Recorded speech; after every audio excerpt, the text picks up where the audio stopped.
Dari balik rimbunnya vegetasi kaki Gunung Gede Pangrango di Kampung Lamping Pojok, Desa Sukamulya, Kecamatan Caringin, Kabupaten Sukabumi, Jawa Barat, hidup seorang petani bersahaja, Abah Sarno.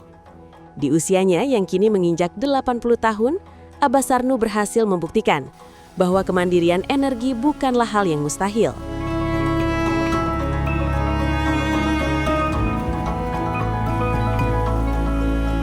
Berbekal kincir air sederhana rakitan mandiri yang dihubungkan ke sebuah dinamo tua, aliran air sungai Cihelang di dekat rumahnya disulap menjadi energi mekanik sebelum akhirnya dikonversi menjadi arus listrik.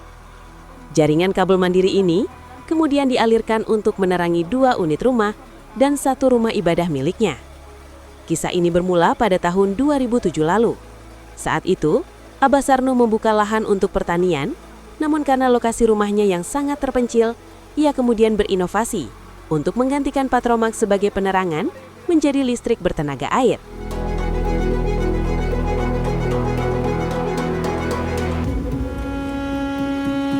Pasalnya, untuk memasang jaringan listrik PLN, ia harus membeli 32 rol kabel dengan biaya mencapai 3,2 juta rupiah. Karena keterbatasan biaya dan khawatir akan perawatan kabel di tengah hutan, Abah Sarno memilih jalan lain.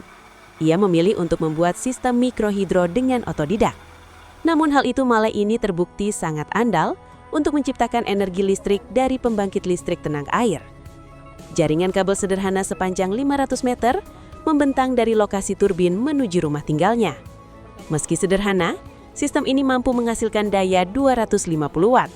Energi ini digunakan untuk menyalakan 13 titik lampu yang rutin beroperasi sejak pukul 6 sore hingga 6 pagi.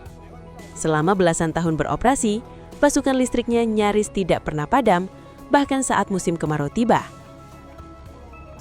Iya, kalau dinyalain itu yang penting airnya gede, nah maksimal. Terus kan dibuka tutupnya. Kalau nggak dibuka mah sampai manapun juga nggak nyala. Kecuali ada airnya limpah. Setiap kapan, Mbah? Setiap jam genep juga dibuka. 6 sore. Iya, jam 6 sore. Sampai jam 6 pagi. Berapa lampu, Mbah? Ya, kurang lebih lah sekarang mah 13 lampu apa. Nah. Berarti udah berapa lama ini? Di tahun 2007. Kisah ini menjadi relevan di tengah kerapnya pemadaman listrik bergilir yang melanda kawasan perkotaan Sukabumi dan wilayah di Jawa Barat berada dalam gelap gulita. Namun rumah di pelosok ini justru tetap benderang. Dari kisah Abah Sarno, kita belajar bahwa kedaulatan energi berkelanjutan bisa dimulai dari hal sederhana di sekitar kita. Bermodalkan sebilah kayu kincir, sebongkah dinamo dan gemercik air yang tak pernah lelah mengalir, menjadikan cahaya di tengah kegelapan. Laporan Raka Azi Firmansyah, Kabupaten Sukabumi, Jawa Barat, Garuda TV.